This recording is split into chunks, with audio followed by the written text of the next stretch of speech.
Meus irmãos, paz seja convosco. Estamos aí para mais uma aula de vivência cristã. Hoje, o último capítulo, capítulo 6. E hoje nós vamos falar sobre um assunto também muito sério, que é sobre o perdão e a reconciliação. Então, eu gostaria de orar pedindo a direção do Espírito Santo em nome de Jesus. Bondoso Deus e Pai querido, em nome de Jesus, pedimos que o Senhor venha abrir o nosso coração, pedimos que o Espírito Santo venha, Senhor, nos direcionar, venha, Senhor, tirar, Senhor, do nosso coração toda mágoa, todo ressentimento, todo trauma, todo mal.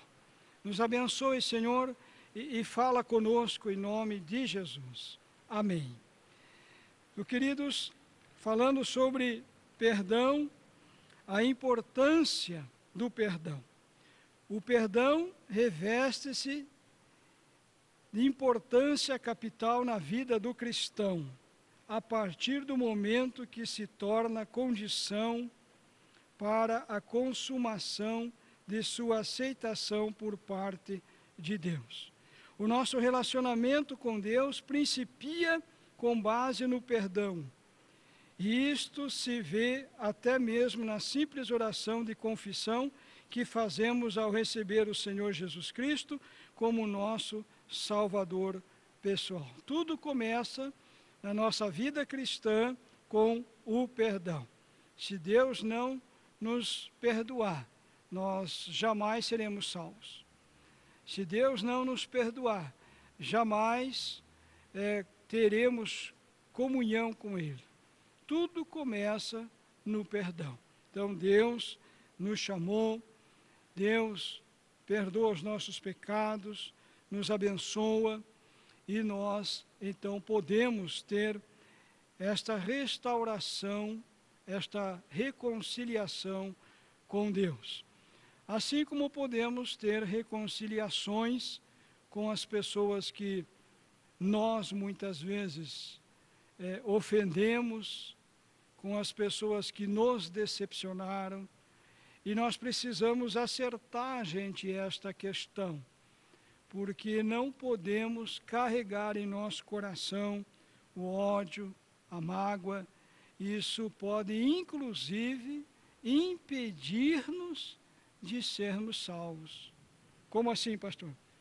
É simples. A própria oração do Pai Nosso diz: se nós perdoarmos quem nos ofendeu, assim como nós perdoamos, que o Senhor nos perdoe. Ora, se eu não perdoar, Deus não me perdoa. Se Deus não me perdoa, eu não posso ser salvo, porque não existe salvação sem o perdão de Deus para nós. Benefícios de liberar o perdão, de aplicar o perdão em nossas vidas. Um ministério sincero, uma vida franca, confiança ao orarmos, sabemos que não tem nada impedindo a nossa oração quando nos aproximamos de Deus, uma oportunidade de servir a Deus em verdade, não só por aparência, e a capacidade para testemunhar do poder de Deus em nossas vidas. Desculpas para não perdoarmos. Errar é humano, ninguém é perfeito. Então eu não preciso limpar a minha consciência, está tudo bem, eu errei, eu ofendi, eu magoei, todo mundo erra, eu não preciso reconciliar com ninguém. Será que não? A ofensa foi tão pequena, você é muito sensível. É qualquer coisa, não precisa pedir perdão. Para quê? Foi uma coisa tão pequena. Sabe, irmãos, nós não conhecemos o coração das pessoas. Às vezes aquilo que para nós é pequeno, para as pessoas, ela tem uma relevância muito grande. Aconteceu há tanto tempo atrás. Tem coisas que estão resolvidas, é verdade. Mas se não está resolvido no teu coração, independente se aconteceu há um dia, ontem, semana passada, há 10 anos, há 30 anos atrás, se no teu coração não está resolvido, isso tem que resolver, irmãos. Isso tem que resolver. A outra pessoa estava mais errada do que eu. Não estamos falando quem está certo, quem está errado. Na questão do perdão, irmãos, quando nós estamos diante de Deus, quem está certo é Deus. E se Deus está tratando conosco, nós devemos ouvi-lo e fazer o que Ele nos manda. Tá? Então, algumas desculpas para não perdoarmos. Muito bem, dentro disso eu quero trazer para vocês aqui, do perdão, alguns assuntos que vai mexer com você um pouquinho. Primeiro, nós vemos a oração do Pai Nosso, em Mateus capítulo 6, que nos fala que devemos perdoar, e assim como nós perdoamos, Deus nos perdoa. Segundo, nos diz em Lucas capítulo 23, Jesus está ali na cruz, e diz assim: Pai, perdoa-lhes porque não sabem o que fazem. Jesus estava pedindo perdão para aquele pessoal que Deus perdoasse, né? Aquelas pessoas que o tinham crucificado, o tinham açoitado, o tinham esbofeteado. Jesus não estava pedindo vingança, ele estava pedindo que Deus os perdoasse. Em João 20 diz assim: aqueles a quem perdoardes os pecados lhes serão perdoados, e aqueles a quem retiverdes lhes serão retidos. Versículo 23, João capítulo 20. Então nós podemos reter a bênção na vida das pessoas. Começando por nós, né? Porque quando a gente não perdoa, quem é o maior prejudicado? Somos nós mesmos. Antes de continuar aqui, na página 103, nos fala sobre a questão do perdão, se ele elimina as consequências do pecado ou não. Às vezes dá a impressão, quando falamos em perdão, dá a impressão seguinte: pastor, já veio falar sobre perdão, eu tenho que perdoar o cara que me roubou, eu tenho que perdoar aquela pessoa que me traiu, e tudo vai ficar numa boa, beleza, maravilha, amém. Não, não é isso. Não é isso. As consequências, elas ficam. Mas o ódio, a raiva, o ressentimento, o rancor tem que sair. O desejo de vingança, o desejo para que a pessoa vá para o inferno, isso não pode continuar. Agora, a consequência, ela vai pagar, gente. Ela vai pagar. Algumas situações que demonstram essa realidade. Crimes como roubo, assassinato, outros. A pessoa vai pagar a consequência. A Bíblia inteira mostra isso, gente. Então, perdão não é simplesmente a pessoa fazer o que quer e ficar o dito pelo não dito. Mas a consequência vai vir de uma forma natural, de acordo com a lei de Deus. Acredite nisso. Tá? De acordo com a lei de Deus. Porque o que diz a lei de Deus? Tudo que eu semear, eu vou colher. Então, exemplos bíblicos de consequência. Moisés, ele foi perdoado, Deus o perdoou quando ele bateu na rocha, o povo que estava ali foi perdoado, porque Moisés vai orar, Deus quer eliminar o povo, Moisés vai orar e diz assim: Senhor, perdoa eles. E Deus diz: eu perdoo. Eles estão perdoados. Só que a bênção eles não levam mais. Essa gente não entra mais em Canaã.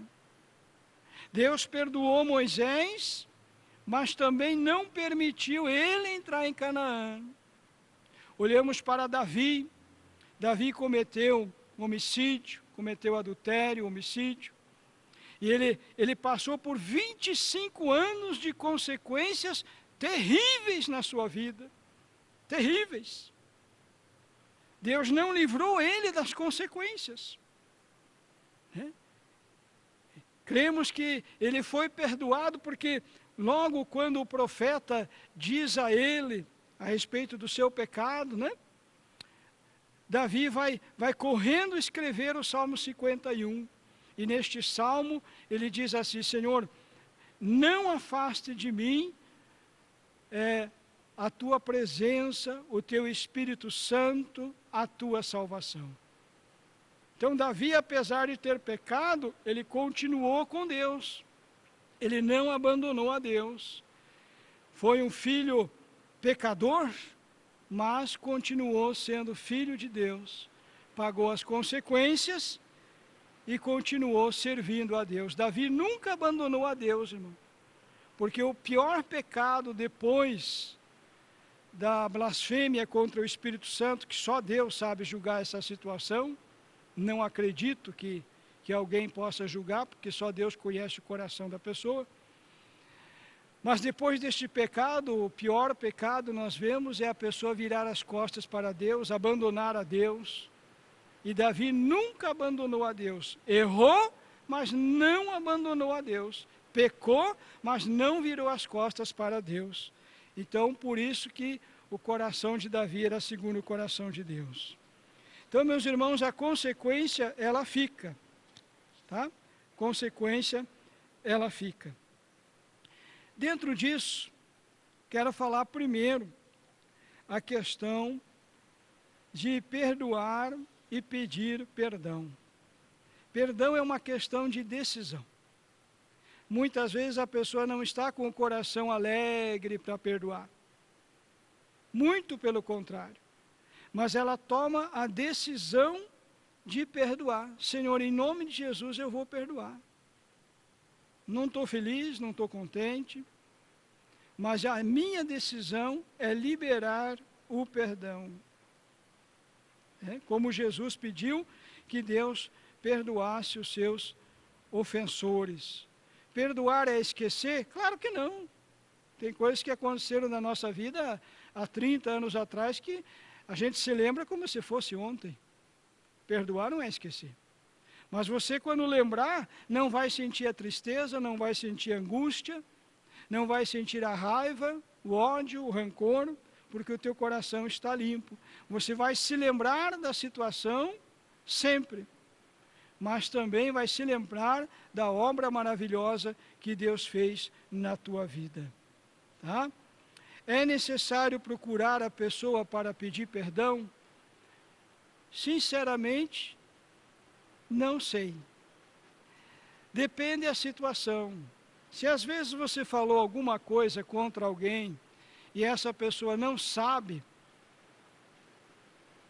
pede perdão a Deus e encerra o assunto. Porque o que os olhos não veem, o coração não sente.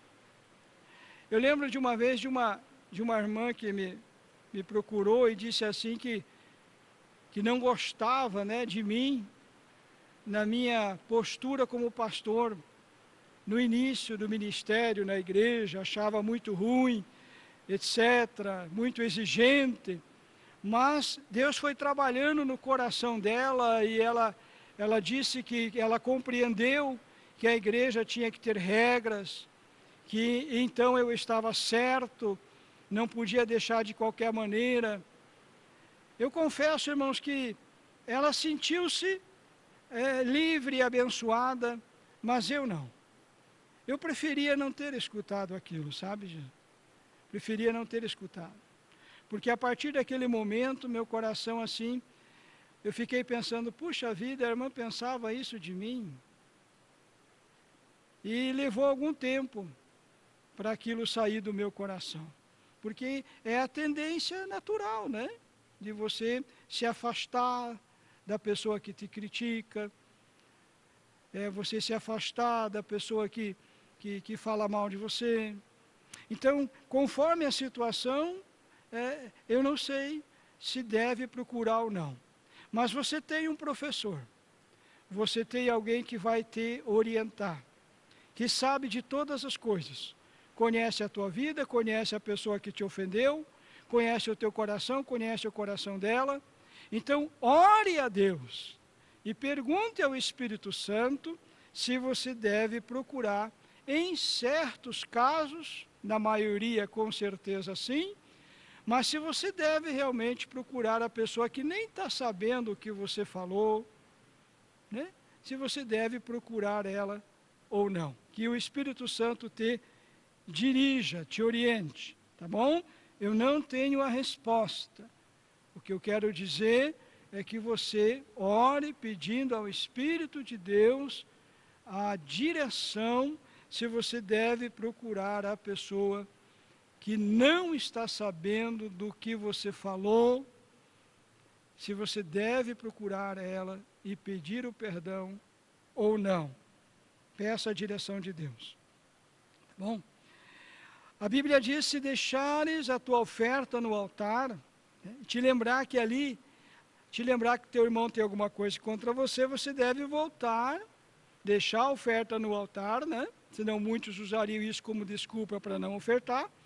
Mas Jesus disse, deixa a tua oferta na igreja, deixa a tua oferta no altar e vai se reconciliar com o teu irmão.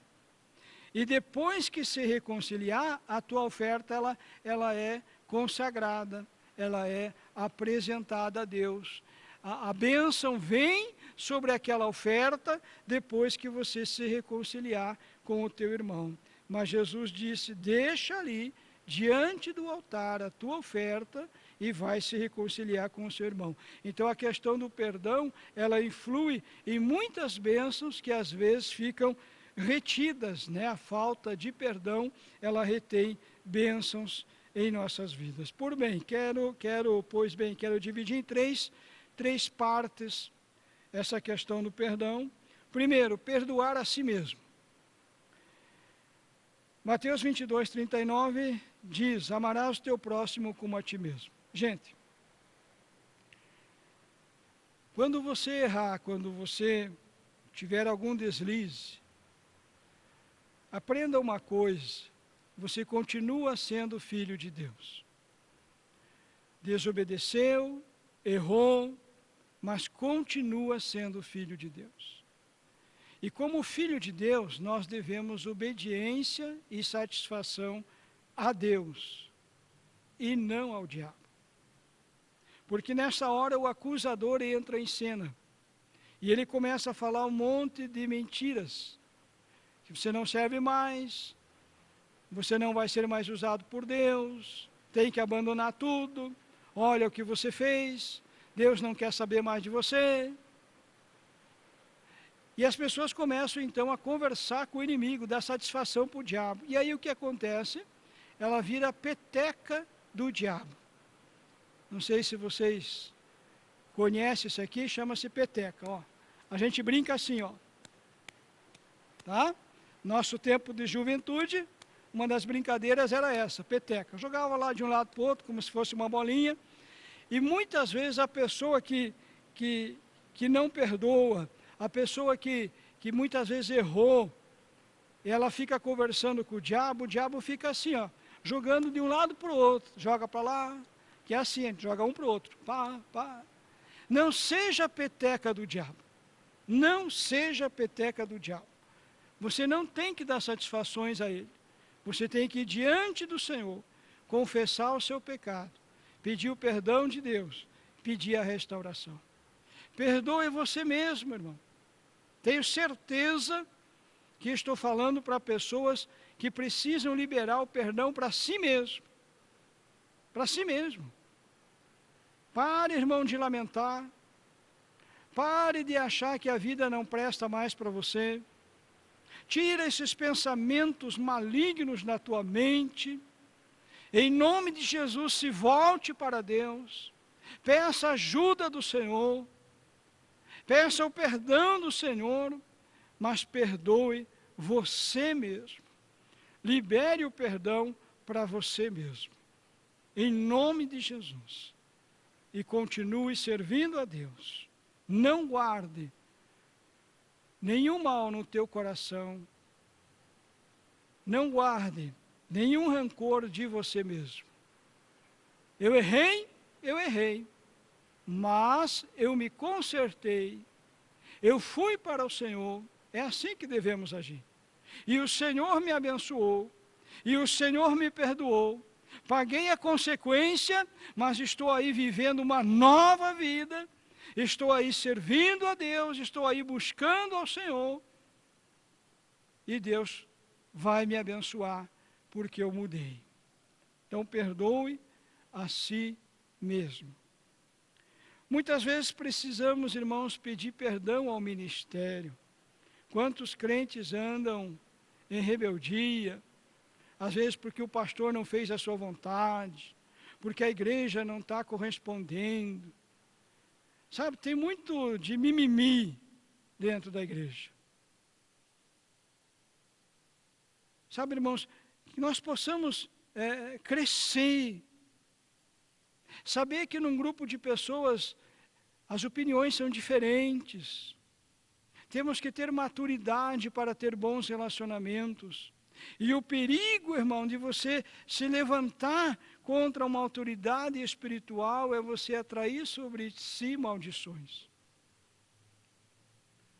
Eu lembro de um pastor, não posso dizer nomes, mas ele aconselhou um irmão para que não casasse. Esse irmão riu dele, debochou, casou, e o casamento desse irmão não durou 6 meses. O pastor estava vendo lá na frente. Ele orou, ele falou com Deus sobre aquele casamento. E o irmão não quis saber. Muitas vezes o pastor ele é usado para te aconselhar, irmão. Nenhum pastor quer problema, gente. É difícil aconselhar as pessoas, meus irmãos. Às vezes é melhor ficar quietinho, porque você vai falar, sabe que a pessoa não aceita, está numa arrogância, não aceita conselho, não aceita correção, não aceita disciplina. Muitas vezes é melhor a gente ficar quietinho, mas Deus nos chamou para estar falando o que é necessário. O que é necessário. E muitas vezes o pastor precisa corrigir a ovelhinha. E o perigo desta ovelhinha é ela guardar mágoa, ressentimento, às vezes até sair debaixo da autoridade espiritual do pastor. Nós precisamos ter uma autoridade espiritual sobre nós, irmãos. Nós precisamos estar debaixo de uma cobertura espiritual. Então, se você teve algum problema, teu pastor, tua igreja, teu líder, teu presidente de grupo, que você possa ir até ele, consertar, pedir perdão, pedir a bênção dele e ter paz no seu ministério, ter paz no seu coração. Que Deus te abençoe, que você consiga fazer isso em nome de Jesus. Como diz aqui a apostila, na página 99, se você tiver com a consciência limpa, o teu ministério vai ser sincero e vai ter uma vida franca, com sinceridade, com transparência, e a bênção de Deus estará contigo. Agora, o último assunto aqui, com respeito ao perdão, muitas vezes pessoas estão vivendo traumas. Elas não estão conseguindo dormir já há muito tempo. Porque tiveram problemas graves com pessoas que acabaram falecendo. Pai, a mãe, o filho, o amigo. E quando essas pessoas faleceram, havia um problema. Havia uma discórdia, uma briga, um rancor, um ressentimento. Só que essas pessoas faleceram, e daí? Como é que vai fazer? Vai continuar carregando tudo isso? Alguém diria assim: ah, pastor, se minha mãe tivesse viva, como eu gostaria de pedir perdão, mas não está. Ah, pastor, se o meu irmão tivesse vivo, eu gostaria de pedir perdão. Se eu soubesse que minha irmã ia morrer, jamais eu teria discutido com ela. E hoje você não consegue pôr a cabecinha no travesseiro e dormir. Cada vez que você pensa nisso, você fica angustiado, triste, amargurado e não consegue ter paz. Será que a Bíblia tem solução para isso? O que a Bíblia fala sobre isso? Evidentemente, irmãos, que jamais não existe nenhuma comunicação com aqueles que estão aqui na terra para com aqueles que estão no céu, ou para aqueles que não foram para o céu, mas não estão mais na terra.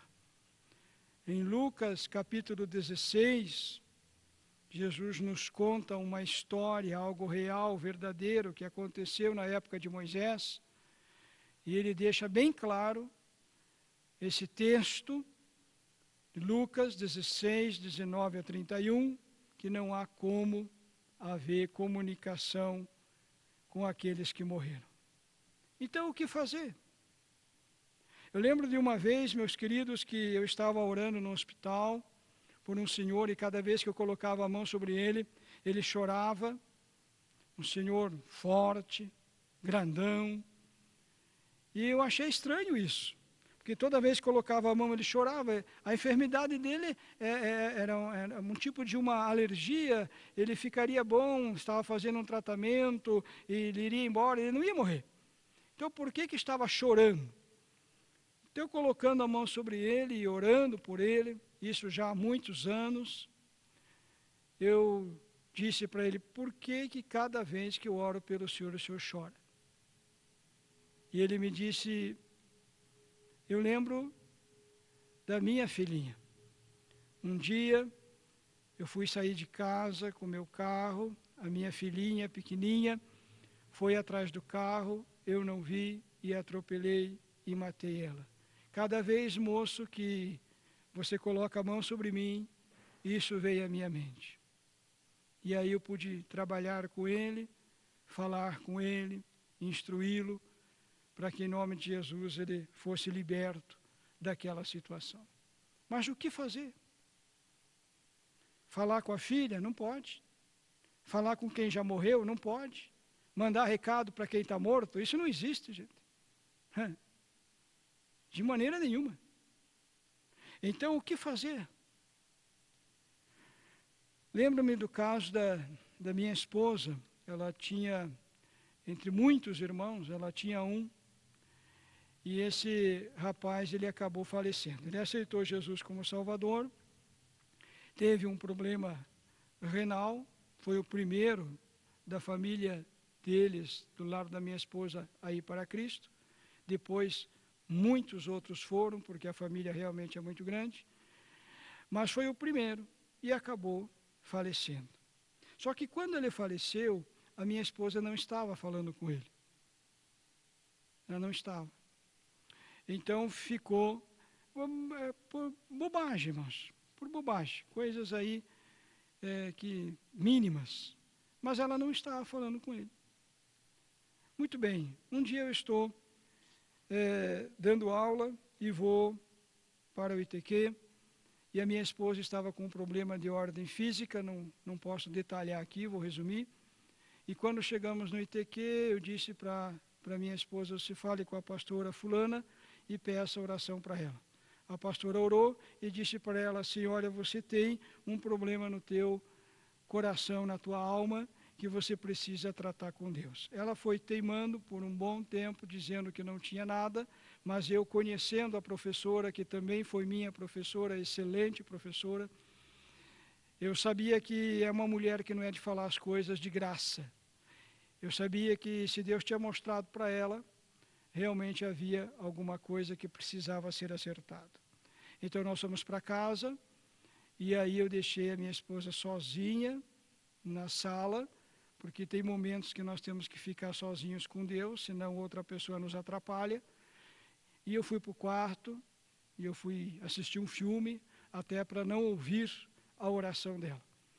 E ela ficou na sala, e foi uma das noites que eu já vi ela chorar grandemente. Aliás, eu nunca vi ela chorar tanto como aquela noite. Estamos casados há 29 anos, e eu nunca vi ela chorar tanto como aquela noite, porque o Espírito Santo trouxe à tona para ela essa situação com o irmão.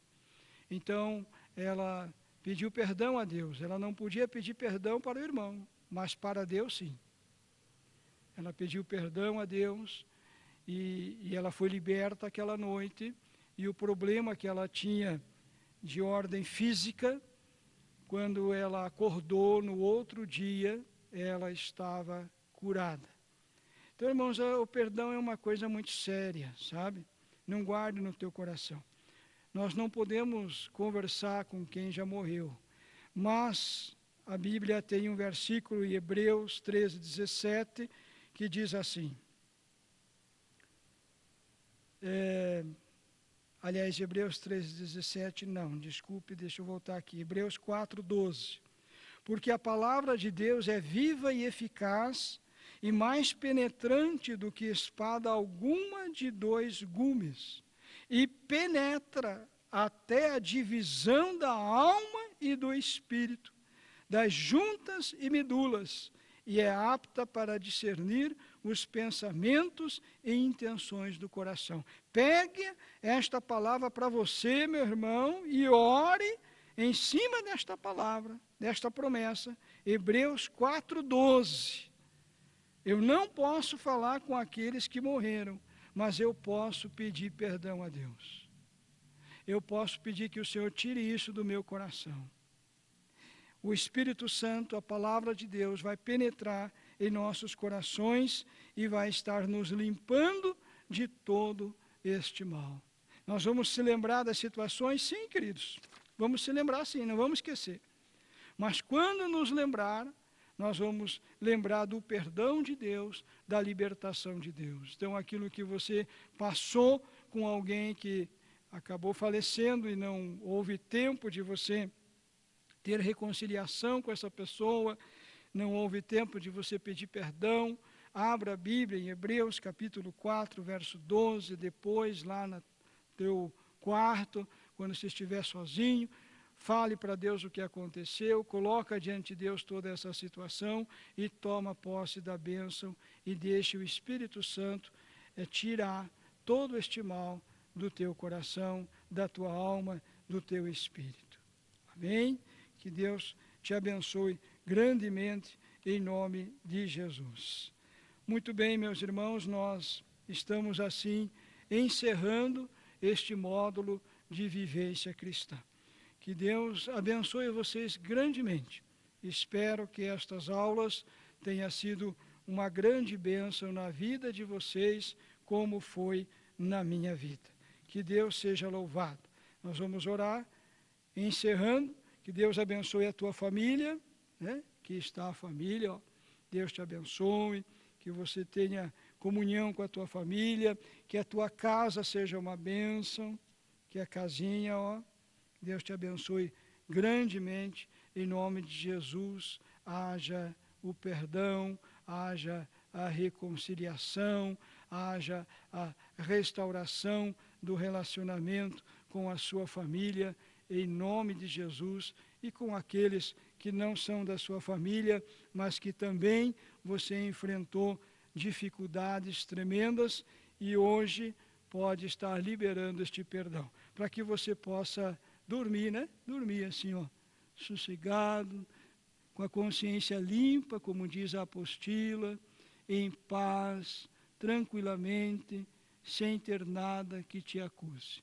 Esse é o desejo do meu coração e que assim seja na tua vida, em nome de Jesus. Pai querido, Pai eterno, abençoe os teus filhos, Senhor, que o Espírito Santo venha dar condições, ó Pai, para que eles possam perdoar, porque o perdão primeiro vem com uma decisão, ó Pai. Depois o Senhor nos capacita, o Senhor nos dá condições, que o Senhor venha abençoar-nos, ó Pai, em nome de Jesus, que possamos aprender a lidar com essa situação, porque pessoas vão continuar nos decepcionando, Senhor, e nós precisamos aprender a lidar com isso, de maneira a não guardar nenhum ressentimento, nenhum ódio, de maneira a não querer nenhuma espécie de vingança. Meu Deus, nós pedimos que o Senhor venha tocar neste coração, que ficou o trauma, porque teve um atrito com um familiar, com um amigo, que o Espírito Santo visite esta vida e liberte, tirando todo o peso deste coração, em nome de Jesus, dando a tua paz e a tua graça. Amém. Gente, Deus abençoe vocês.